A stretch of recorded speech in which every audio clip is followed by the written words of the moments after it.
सुख दोपहर दोस्तों। फिर एक बार आशा करता हूँ कोई नींद में नहीं है ना, जोश में है। ठंडी ज़्यादा है नहीं ना, सिकुड़ गए तो प्लीज़ कृपया अपने आप को जगाए। और आज दोपहर को हम एक दृष्टान, एक अलग प्रकार की दृष्टान बताने वाले हैं। बहुत साधारण सा है, आसान सा है, पर बहुत कुछ सिखाता है वो दृष्टान, खास करके हमारे रवैये को लेकर ना। तो ये दृष्टांत हमारे रवैये के बारे में है, ठीक है। हम आगे बढ़ते हैं इस दृष्टांत को जानने के लिए, ठीक है। तो मैं अमित से कहना चाहूँगा कि वो लूका के 18 से 9 से 14 पढ़े। लूका अध्याय 18 वचन 9 से। उसने उनसे जो अपने ऊपर भरोसा रखते थे कि हम धर्मी हैं और दूसरों को तुच्छ जानते थे, यह दृष्टांत कहा। दो मनुष्य मंदिर में प्रार्थना करने के लिए गए। एक फरीसी था और दूसरा चुंगी लेने वाला। फरीसी खड़े होकर अपने मन में यो प्रार्थना करने लगा, हे परमेश्वर, मैं तेरा धन्यवाद करता हूँ कि मैं दूसरे मनुष्य के समान अंधेर करने वाला, अन्यायी और व्यभिचारी नहीं, और ना इस चुंगी लेने वाले के समान हूँ। मैं सप्ताह में 2 बार उपवास रखता हूँ। मैं अपनी सब कमाई का दसमांश भी देता हूँ।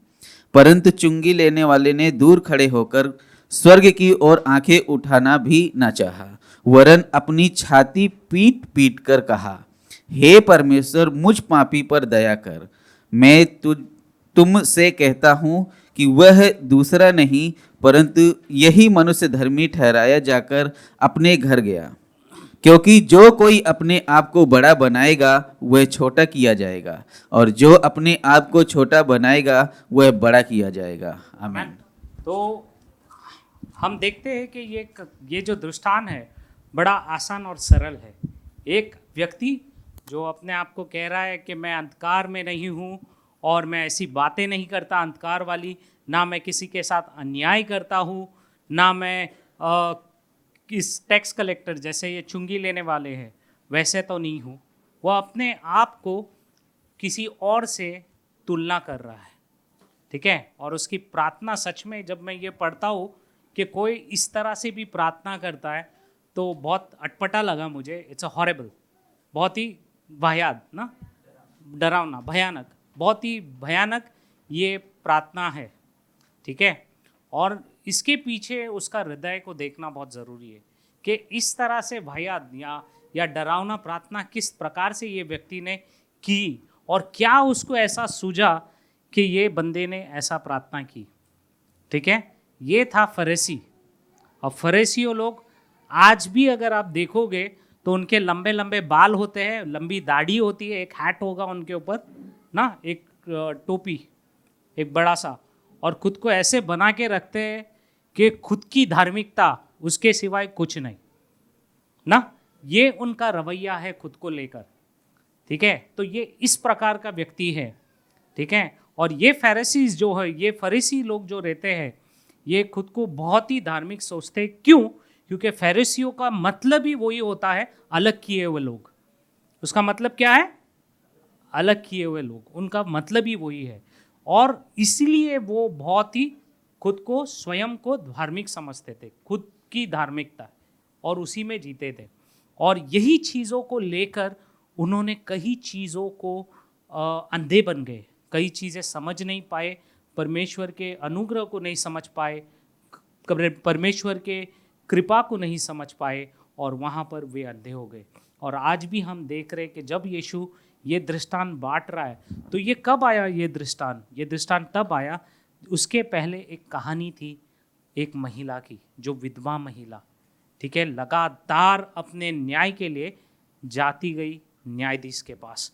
और फिर ये कहानी आती है, और वो न्यायाधीश की कहानी बहुत अच्छी बताती है हमें ये महिला के द्वारा, कि जो महिला को कितनी बार उसे धकला गया, फिर भी ये धीट होकर ये महिला बार बार उस न्यायाधीश के पास आती है अपना न्याय मांगने, इसलिए क्योंकि उसको विश्वास था कि उसका न्याय मिलेगा।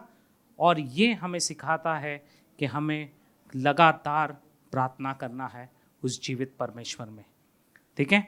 और ये बहुत ज़रूरी है। और उसमें इस कहानी में कई चीज़ें अगर आप देखोगे तो दर्शाई गई है। अगर उसके बाद अगर आप एक उदाहरण देखोगे, परमेश्वर उनके साथ था जो नम्र और दीन थे, ना कि स्वयं की धार्मिकता जो रखते हैं। ऐसे लोगों को परमेश्वर बिल्कुल घृणा करते थे, ठीक है। और ये जो परमेश्वर, हमारा परमेश्वर है, यूहन्ना कहता है कि परमेश्वर प्रेम है। वो एक ही भाषा जानता है, वो है कौन सी भाषा? प्रेम की भाषा, सिवाय उसके वो कुछ नहीं जानता। ये परमेश्वर वैसा है, ठीक है। लोग दुनिया सिखाती है रिवाज और धर्म और कई चीज़ों में उलझा दिए, पर ये परमेश्वर सिखाता है रिश्ता, और वो रिश्ता वो है प्रेम का। और ये परमेश्वर इस दृष्टांत के द्वारा आज हमें सिखाना चाहता है, ठीक है। तो आइए हम इस दृष्टांत में जाने के पहले मैं छोटी सी प्रार्थना करूँगा, ताकि हम सब मिलकर इसे सीखें, साथ में समझे और परमेश्वर के राज्य में बढ़ सके, ठीक है। पिता परमेश्वर, हम धन्यवाद करते हैं इस समय के लिए, हम सबको इकट्ठा करने के लिए तेरा धन्यवाद प्रभु यीशु। परमेश्वर, मांगते हैं कि परमेश्वर तेरी आत्मा के द्वारा हमें आज भर दे, परमेश्वर तेरे पवित्र आत्मा से भर दे, तेरे ज्ञान के शब्दों से भर दे परमेश्वर, ताकि इस वचन को जब हम पढ़े, मनन करें और सीखे साथ में परमेश्वर, तो कई चीज़ों का तू प्रकटीकरण लाएगा परमेश्वर, ताकि जो कोई सुने उसे वो सीखे और तेरे मार्ग में, तेरे राज्य में बढ़ सके परमेश्वर, और अपने जीवन में लागू कर सके। प्रभु यीशु के नाम से हम प्रार्थना करते हैं, आमीन। तो ये साधारण सा दृष्टांत है, और ये दृष्टांत को मैंने आप लोग को छोटे में बताया कि किस तरह एक व्यक्ति इतने घमंड रखकर परमेश्वर के आगे आता है। वो परमेश्वर जिसने पूरी दुनिया का रचना किया हुआ है, वो परमेश्वर जो दयालु और करुणा से भरकर पूरा परमेश्वर है वो, और ऐसे परमेश्वर के पास एक अपना रवैया लेकर आता है। ऐसा रवैया जो परमेश्वर घृणा करता है। उसके वचन में अगर आप पढ़ोगे, याकूब का 4:6, वह तो और भी अनुग्रह देता है, इस कारण यह लिखा है, परमेश्वर अभिमानियों का विरोध करता है पर दीनों पर अनुग्रह करता है। आमीन। पर ये वचन पढ़ना इसलिए था ताकि ये पूरा दृष्टांत इस वचन के द्वारा समझ सकते हैं। वो कैसों को घृणा करता है? अभिमानियों को। और कैसों को वो अपनाता है? जो दीन होता है। और आइए यही दो रवैया, एक अभिमान और एक दीन का रवैया, हम इस वचन में देखते हैं। उसने उनसे जो अपने ऊपर भरोसा रखते थे कि हम धर्मी हैं और दूसरों को तुच्छ जानते थे। बस इतना ही पढ़ना है। अब ये चीज, ये वचन में, इस वचन में हमें दो चीजें सिखाती है। एक, खुद को धार्मिक समझते थे, वो बता रहा है खुद को क्या समझते थे, वो धार्मिक। इस तरह के फरीसी थे, वो खुद को धार्मिक समझते थे। क्यों? क्योंकि उनके जो परदादा, जो भी परदादा थे, वो जिनको परमेश्वर ने वचन बांधा था, वो कई आज्ञा परमेश्वर ने उनको दी थी, और वो ज़्यादातर आज्ञा पालने में लगे रहते थे। और उस आज्ञा पालना जो परमेश्वर के समान पवित्र है, क्या वो इतना पवित्र आज्ञा संभाल सकते हैं? क्या उसे पाल सकते एक मनुष्य? बिल्कुल नहीं, कभी नहीं संभाल सकते, ना उसे पाल सकते हैं। और ये बंदा उसको पालते पालते वो दूसरी चीज़ों में अंधा हो चुका था। इस तरह से अंधा हो चुका था, इसलिए वो उसकी प्रार्थना जो थी वो दिल को छूने वाली नहीं, बल्कि खुद की प्रार्थना थी, खुद के लिए प्रार्थना थी, स्वयं धार्मिकता की प्रार्थना थी। और इसके प्रार्थना में कोई वो ऐसी बातें नहीं थी जो परमेश्वर को छुए, ठीक है। और ये इस तरह की प्रार्थना इस फरीसी ने किया। और उसमें दूसरी बातें लिखी गई है कि उसने लोगों को कैसे गिना, किस तरह से देखा? तुच्छ देखा। वो व्यक्ति लोगों को क्या देखता है? तुच्छ देखा। अच्छी बातें उसने एक की, ये बोलकर कि हाँ, मैं अंधकार में नहीं चलता, या मैं वह विचार नहीं रखता, ना मैं किसी की चोरी करता हूँ, ठीक है। वो बातें अच्छी की, वो आज्ञा को पाल रहा है, बता रहा है। उसके शब्दों में, पर क्या उसने अपने प्रार्थना में पाप किया बोलते वक्त? हाँ या ना? ये बहुत गहराई पॉइंट है। हाँ या ना? इस फरीसी ने अपने प्रार्थना में ऐसा चीजें बोली जिससे पाप हुआ? हाँ या ना? हाँ, क्योंकि उसने लोगों को तुच्छ गिना। अरे, ये परमेश्वर जिसने हमें उसके स्वरूप में और उसकी प्रतिमा में हमें बनाया है, तू ऐसों को तुच्छ गिन रहा है? तू ऐसों का न्याय कर रहा है? क्या इसलिए परमेश्वर ने तुझे चुना था कि तू लोगों का न्याय कर सके? वो अपनी प्रार्थनाओं में स्वयं को इतना धार्मिक बता रहा है। और बड़ी अच्छी बात है, उस दिनों में अगर आप हमारे इधर देखेंगे कि कोई पंडित जाएगा, खुद को एकदम धार्मिक ऐसा बन के जाते हैं, तो लोग बहुत इज्जत करता है उनको ना। वैसा ही ये फरीसी था, इसको बहुत इज्जत करते थे लोग। पर परमेश्वर उससे घृणा किया। क्यों? क्योंकि उसने लोगों को तुच्छ गिना। कैसे गिन सकता है लोगों को तुच्छ? कि वो बोल रहा है मैं इन लोग के समान नहीं हूं, धन्य है। प्रार्थना तो अच्छी, उसने एक स्लोगन बोली, धन्यवाद प्रभु, शुक्रिया से हमें हमें आज आज आज अंत किया, शुक्रिया देके हमें शुरुआत करनी है प्रार्थना। क्योंकि परमेश्वर ने उसकी प्रार्थना, यीशु जब उसके चेले मांगते हैं तभी भी यीशु ने वो प्रार्थना सिखाई ना, है मेरे स्वर्गीय पिता, तेरा नाम पवित्र हो। तो परमेश्वर स्वयं हमको सिखाता है कि भाई धन्यवाद और अच्छी चीज़ों से आओ प्रार्थना करने।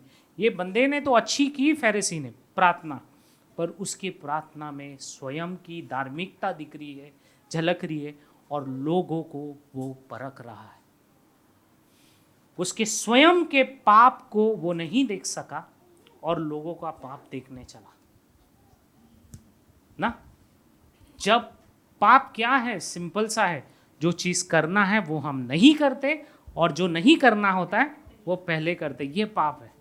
ये बंदे ने अपने प्रार्थना में ही पाप कर लिया, ये बोलकर कि मैं इन लोग की तरह नहीं हूं, मैं तो अपने 10 आउंस भी डालता हूं। वो किसको बता रहा है? ऐसे परमेश्वर को जो बिना बोले हमारी बातों को जानता है। क्या ये प्रार्थना होती है इस तरह से? हाँ, हमें बहुत संभालना है ऐसी प्रार्थनाओं को लेकर। क्यों? क्योंकि हम मसीह अपने आप को कुछ समय के बाद इतने पवित्र समझ जाते हैं कि शायद हम में भी ये झलके और पता भी ना चले कि हम क्या कर रहे, हम भी अंधे हो जाए। उसके पहले ये चीज़ को संभाल लो, उसके ज्ञान में, उसके वचनों को पढ़ पढ़कर हम ज़्यादा ज्ञानी ना बने कि इस तरह से प्रार्थना ना कर ले अंतिम में।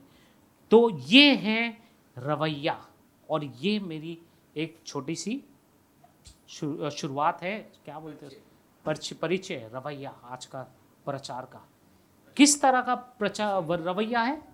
पहला 2 तरीके का रवैया है। एक फरीसी का रवैया जो अपने आप को स्वयं धार्मिकता बताता है और वो विश्वास करता है कि परमेश्वर को उसने, जैसे कि उसके कृपा को उसने खरीद लिया है, उस तरह का उसका रवैया है। और वो दूसरी बातों को अनसुना कर रहा है, या तो अंधा बन चुका है कि वो लोगों के पाप को परख रहा है। लूसीफर को क्यों फेंका गया था पता है आपको? स्वर्ग से, उसके अपने घमंड के वजह से। स्वर्ग से फेंका गया था उसके अपने घमंड के वजह से। वो कहता है परमेश्वर मैं स्वर्ग को जगाता हूं, मैं गाता हूं, सब कुछ मैं, और उसके मैं का इंतजार, ये हुआ उसका हाल कि उसे फेंका गया स्वर्ग से। हमें हमेशा संभालना है इस तरह के रवैये से। स्वयं की धार्मिकता कभी मत देखना। ये कहानी बड़ी दिलचस्प है, बहुत चीज़ें हमें सिखाती है। अगर आप देखोगे इस कहानियों में, इस दृष्टांत में बहुत बारीकी से परमेश्वर ने एक फरीसियों की घमंड को, उसके स्वयं की धार्मिकता को दर्शाया है यीशु।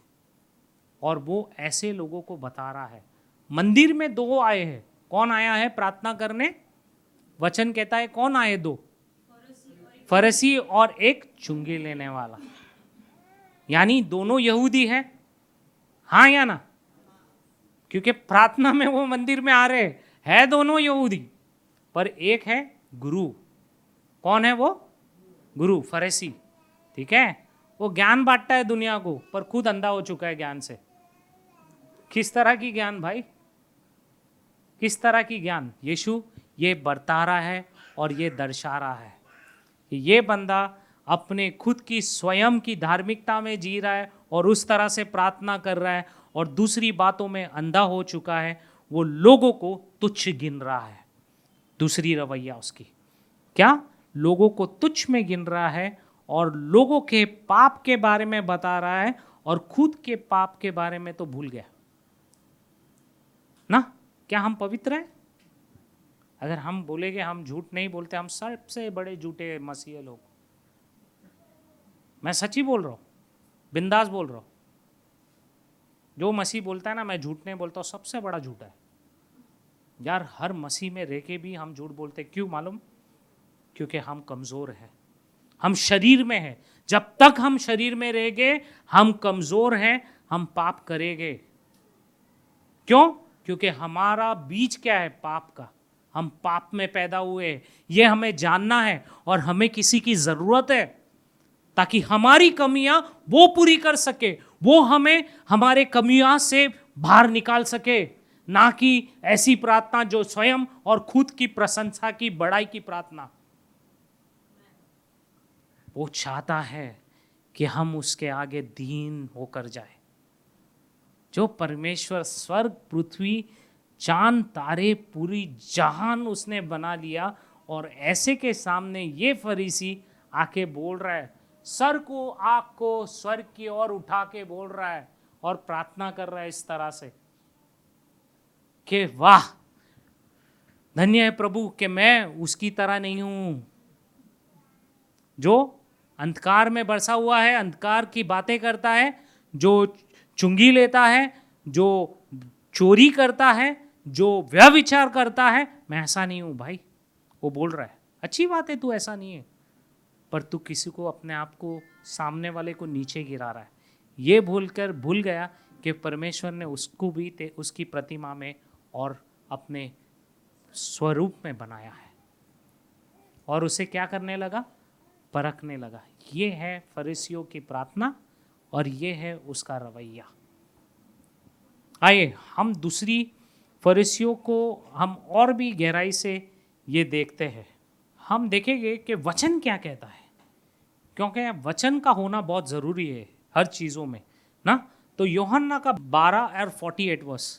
यूहन्ना अध्याय 12 वचन 48। जो मुझे तुच्छ जानता है और मेरी बातें ग्रहण नहीं करता, उसको दोषी ठहराने वाला तो एक है, अर्थात जो वचन मैंने आज कहा वही पिछले दिन में उसे दोषी ठहराएगा। आमीन। वचन कहता है कि न्यायाधीश जो वो है वो सिर्फ परमेश्वर है, और कोई उससे परख नहीं सकता। वो बंदा किसी को परख रहा है प्रार्थना में कि मैं वैसा नहीं हूँ, पर परमेश्वर का वचन कहता है कि सिर्फ वही है चीज़ों को बातें कर सकता है, वही है कौन बुरा है कौन सही है वो उसे ठहरा सकता है, और कोई नहीं उसके सिवा।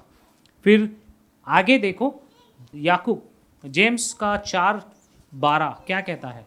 व्यवस्था देने वाला और हाकिम तो एक ही है, जो बचाने और नाश करने में सामर्थ है, पर तू कौन है जो अपने पड़ोसी पर दोष लगाता है? सिंपल, बहुत साधारण सा है। वचन क्या कह रहा है याकूब का?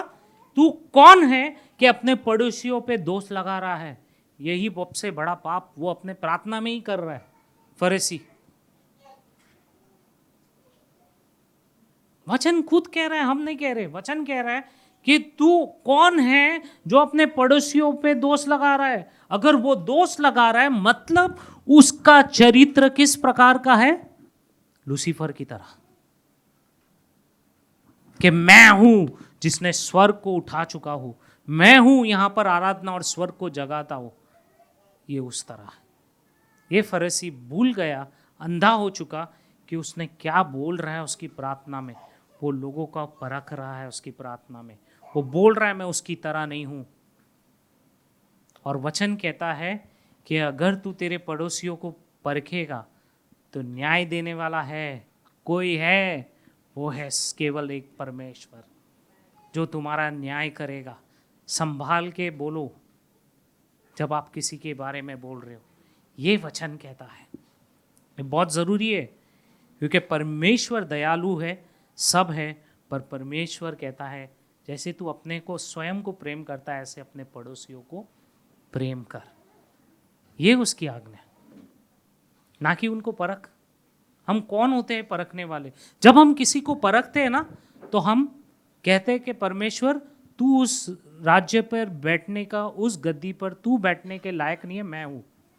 जब हम किसी को परखते हैं तो ना, हम कोई नहीं होते किसी को परखने वाले, क्योंकि परमेश्वर ने हमें वो अधिकार नहीं दिया है।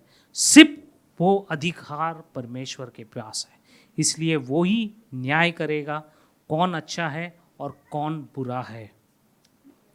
उसने, परमेश्वर ने बड़ी अच्छी अच्छी बातें हमारे जीवन में की है। वो अच्छी बात है कि वो परमेश्वर एक अपने वचन योग्य है कि जो कोई मुंह से कबूलेगा अपने पापों को, वो विश्वास योग्य परमेश्वर है, वो उसे क्षमा करेगा। फरीसियों का प्रॉब्लम क्या है मालूम है? उनको ऐसा लगा कि उनके परदादा लोग जिन्होंने हमें हमें उस बंदी घर से बाहर निकाला मिस्र देश से, तो परमेश्वर ने सिर्फ उनके लिए किया। उनको वही लग रहा है सिर्फ परमेश्वर उनके लिए किया, उनको आज्ञा दी गई है, सिर्फ उनके लिए है और वो अलग लोग हैं। तो क्या बाकी के लोग तुच्छ हैं? हाँ, बाकी के लोग तुच्छ है, उसी तरफ से वो गिन रहा है। इसलिए वो बोल रहा है अपनी प्रार्थनाओं में, पर वो भूल गया कि परमेश्वर के अनेक चरित्र भी है। प्रेम, धीरज, क्षमता, अनुग्रह, कृपा, ये परमेश्वर के चरित्र है, और वही परमेश्वर यीशु हमें उजागर कर रहा है इस दृष्टांत के द्वारा। अगर आप 1 यूहन्ना का 1:9 पढ़ेंगे तो वो क्या कहता है? 1 यूहन्ना अध्याय 1 वचन 9, यदि हम अपने पापों को मान लें तो वह हमारे पापों को क्षमा करने और हमें सब अधर्म से शुद्ध करने में विश्वास योग्य और धर्मी है। आमेन। कौन धर्मी ठहराएगा हमें? परमेश्वर। कैसे? जब हम हमारे पापों को कबूलेंगे, पश्चाताप करेंगे, और वो विश्वास योग्य है, वो अपना अनुग्रह दिखाएगा, वो हमें हमारा न्याय करेगा, वो हमें सब कुछ देगा जो हमें ज़रूरत है। वो परमेश्वर है, ना कि इस तरह खड़े रह के परमेश्वर के आगे स्वर्ग के और घमंड के साथ, अभिमान के साथ प्रार्थना करने से। परमेश्वर इसमें खुश नहीं होता, परमेश्वर को दुख लगता है। जो परमेश्वर जिसने सब कुछ रचा, ऐसों के सामने, ऐसे परमेश्वर के सामने हम सर उठाकर और दम अभिमान रखकर प्रार्थना कर सकते? नहीं। अरे उसकी अनुग्रह, उसका प्रेम ही आज हमें बचाया है। क्या हम उस लायक है? नहीं, हम प्रार्थना के भी लायक नहीं है। हमारा अंत क्या है? मौत। क्यों? क्योंकि हम पापी हैं, और पाप का दंड क्या है? मृत्यु। और यही वचन कहता है, और यही सच्चाई है। और परमेश्वर को सब कुछ पता होता है, उसके पहले तुम प्रार्थना करो। ये फरीसी क्या बोल रहा है? बिना सोचे कि ये परमेश्वर, मैं जो शब्द बोल रहा हूँ उसके पहले वो जानता है मैं क्या बोलने वाला हूँ।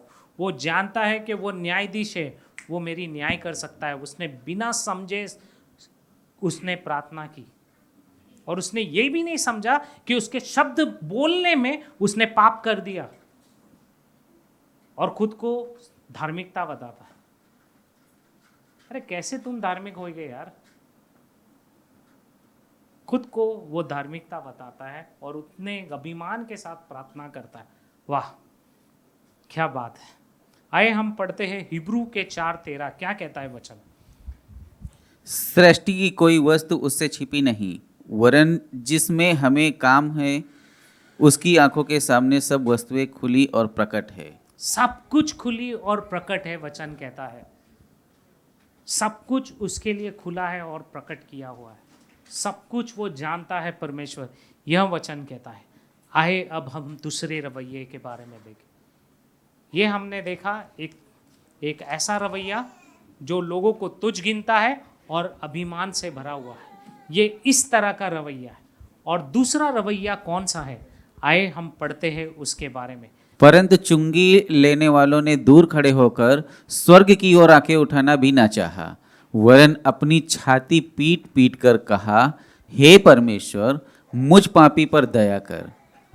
देखा, ये तो ना गुरु है कोई, ये तो साधारण सा इंसान है, आपकी और मेरी तरह, खाली यहूदी है, बस उतना ना। वो मंदिर में किस तरह से प्रार्थना कर रहे हैं?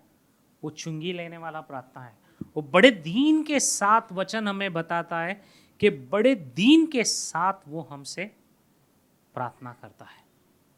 किस तरह से प्रार्थना करते हैं? बड़े दीन के साथ। वो कहता है उस कहानी में कि इस बंदे ने, चुंगी लेने वाले ने, अपनी छाती पीट पीट कर कहा, ऐ परमेश्वर, मैं पापी हूं। और तो और उसके चरित्र में अगर आप देखोगे, उसने अपने आप को किस तरह बनाया? उसने अपने आप को चरित्र में, रवैये में दीन बनाया। उसने अपने आँख तक स्वर्ग के ओर नहीं उठाया, वचन कहता है। उसने अपने आँख को झुका कर रखा। अपने आँख को क्या किया? झुका कर रखा। उसने अपने आप को वो लायक भी नहीं समझा कि वो परमेश्वर के आगे इस घमंड के साथ आ सके। क्यों? क्योंकि ये भले चुंगी लेने वाला जो था, उसे पता था कि वो कौन है। उसे पता था कि वो पापी है और उसे परमेश्वर की अनुग्रह की जरूरत है। वो किसी योग्य नहीं है, ना तो स्वर्ग में जाने के लायक है, ना परमेश्वर की उपस्थिति में खड़े रहने के लायक है। वो जानता था। क्या आप या मैं कभी जानते हैं कि हम जिस परमेश्वर के आगे प्रार्थना कर रहे हैं वो कैसा है? बहुत बड़ा, विशाल है। उसने इतनी बड़ी पृथ्वी बनाई, इतने बड़े तारा मंडल सब कुछ बना दिया। वो कितना बड़ा परमेश्वर होगा। बाइबल वचन कहता है, भजन संहिता, कि पृथ्वी खाली पैर रखने की जगह है उसकी। सोचो कितना बड़ा होगा। इतने बड़े विशाल परमेश्वर के आगे हम नज़र उठा के घमंड के साथ जाएंगे? अगर लगा आपके बोलने में, प्रार्थना करने में ऐसी गलती हुई, तो आज भी मौका है परमेश्वर से पश्चाताप करना, क्योंकि हो सकती है, हमसे हो सकता है। क्यों? क्योंकि हम इंसान हैं। हम जानते हैं परमेश्वर, हम कमज़ोर हैं। क्यों? क्योंकि हर समय हमारे को टेस्ट करने वाला शैतान है। वो हमारी परीक्षा लेता है, हर समय आके हमें टोसता है, और शायद हम गिर सकते हैं इस तरह से। अगर जहाँ कहीं तुमको लगा कि तुम्हारे में घमंड है, किसी को आपने जीवन में तुच्छ गिना है, तो शायद ये वचन आज आपको ये सिखा रहा है। किसी को अपने से तुच्छ मत गिनना, क्योंकि जो व्यक्ति आपके सामने खड़ा है वो परमेश्वर के स्वरूप में और उसकी प्रतिमा में बना है। यह हमेशा याद रखना। उसने वचन सिखाया है, उसने हमें बताया है। हम कोई नहीं होते किसी को परखने वाले, बल्कि हमारा चरित्र, हमारा रवैया इस चुंगी लेने वाले जैसा होना चाहिए। परमेश्वर के आगे दीन के साथ आओ, कहो परमेश्वर, मैं पापी हूँ, मैं उस योग्य नहीं, पर फिर भी मैं तुझसे प्रार्थना करता हूँ, क्योंकि मुझे आशा है तेरी, जो तूने मेरे लिए किया उस क्रूस पर। आज हमारे पास वो आशा है, और ये वो जानता था। उसने अपने आप को फरीसियों की तरह तुलना नहीं की जैसे फरीसी ने अपने तुलना की इल्लों की तरह कि ये चुंगी लेने वाले, ये वह विचार रखने वाले, ये चोरी करने वाले, ये अंधकार में रहने। उसने अपनी तुलना उस प्रकार नहीं की। कभी आप प्रार्थना करो तो अपनी तुलना किसी के साथ मत करो, ना किसी की तुलना अपने साथ करो। ये व्यक्ति बहुत साधारण सा प्रार्थना करता है कि मैं छाती पीट पीट कर, परमेश्वर मैं पापी हूँ। उसने अपने आप की तुलना किसी के साथ नहीं की। बहुत साधारण सा शब्द उसने प्रार्थना की। उसने अपने आप को बहुत ही दीन ठहराया। उसने जाना कि मैं पापी हूँ और वो परमेश्वर के आगे माफ़ी के लायक भी नहीं, पर फिर भी विश्वास के साथ वो माफ़ी मांग रहा है। उसको आशा थी कि दयालु करुणा से भरा हुआ परमेश्वर है, मेरी पापों को माफ़ कर सकता है। इसलिए उसने छाती पीट कर उसे माफ़ी दी। और परमेश्वर जो दयालु है, करुणा से भरा है, वो क्या करता है? वो उसे माफ़ कर देता है। वो न्याय के साथ, परमेश्वर वचन कहता है कि न्याय लेके वो चला गया। कितना अच्छा है। हम देखते हैं मत्ती का, अगर आप देखोगे मत्ती का 5:20 क्या कहता है? क्योंकि मैं तुमसे कहता हूँ, यदि तुम्हारा धार्मिकता शास्त्री और फरीसी की धार्मिकता से बढ़कर ना हो तो तुम स्वर्ग के राज्य में कभी प्रवेश करने ना पाओगे। सीधी बात है। आप स्वर्ग के राज्य में प्रवेश कर पाओगे? कभी नहीं। अगर हमारा चरित्र, हमारा रवैया इन फरीसियों के, शास्त्र के गुरु जी के जैसा होगा तो हम कभी प्रवेश नहीं कर सकते। शास्त्र कहता है, बहुत स्पष्ट करता है ये शास्त्र। आए हम और पढ़ते हैं इज़ाया का 59:2 क्या कहता है? परंतु तुम्हारे अधर्म के कामों ने तुमको तुम्हारे परमेश्वर से अलग कर दिया है, और तुम्हारे पापों के कारण उसका मुख तुमसे ऐसा छिपा है कि वह नहीं सुनता। जूने करार में लिखा हुआ है, पर फिर भी ये फरीसी अंधा बन गया। हमारे पापों के कारण क्या हम परमेश्वर का मुख देख सकते हैं? वचन कहता है हम उसके मुख को भी नहीं देख सकते, ना उसे सुन सकते। क्यों? क्योंकि वो पवित्र है और हम पापी है। क्या मेल अंधकार का और रोशनी का? कोई मेल नहीं ना।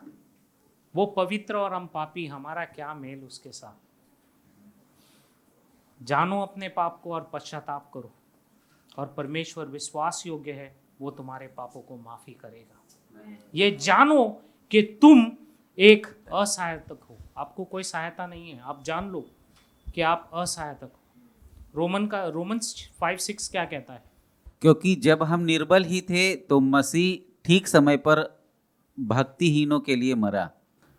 हम निर्बल थे, हम में कोई ताकत नहीं थी, हम में कोई आशा नहीं थी, ना हम में कोई उम्मीद थी, पर फिर भी उसने हमारे पापों के लिए मारा। वचन ये कहता है फिर भी हमारे पापों के लिए वो मारा गया। ऐसे लोगों के लिए जो अनगॉडली थे, परमेश्वर को जानते नहीं थे, ऐसे लोगों के लिए भी वो मारा, ताकि जो कोई उस पर विश्वास करे उसका नाश ना हो, उसको अनंत काल का जीवन दे। वचन कहता है रोमियो का 6:23 के पाप का अंत क्या है? पाप का दंड तो मृत्यु है, परंतु परमेश्वर का वरदान हमारे प्रभु यीशु में अनंत जीवन है। किसमें? प्रभु यीशु में हमें अनंत जीवन है।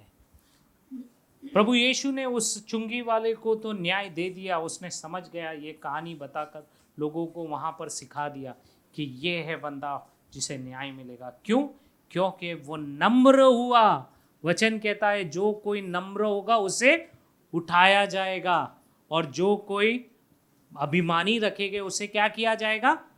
नीचा। अपने आप को जो उठाएगा उसको नीचा करेगा, और जो अपने आप को नीचा करेगा उसे उठाया जाएगा। और यही है परमेश्वर का राज्य।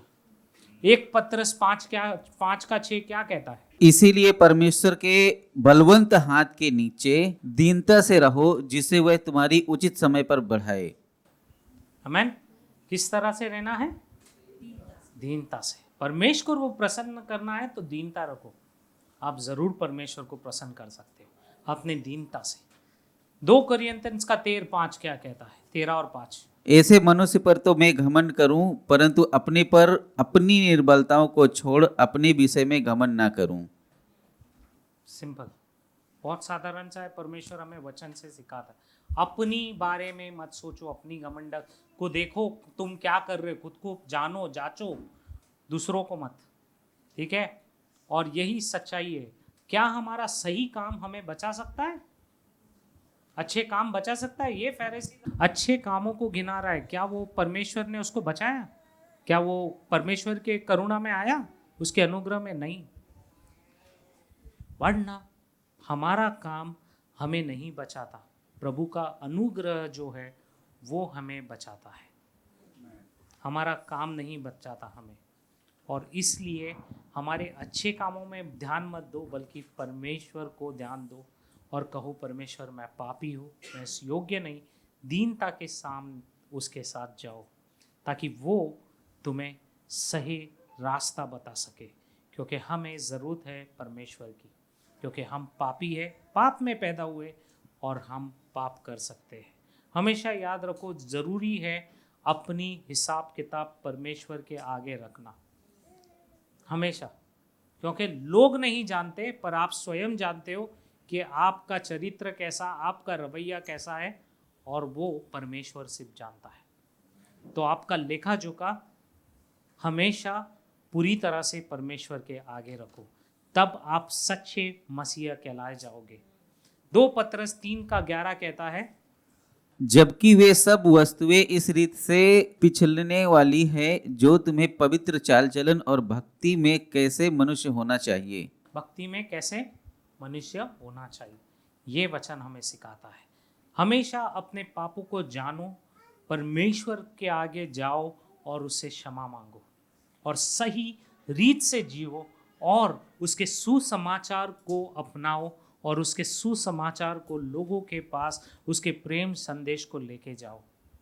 और यही बहुत ज़रूरी है, क्योंकि प्रेरितों का 2 और 38 वर्स क्या कहता है? एक्ट्स 2:38।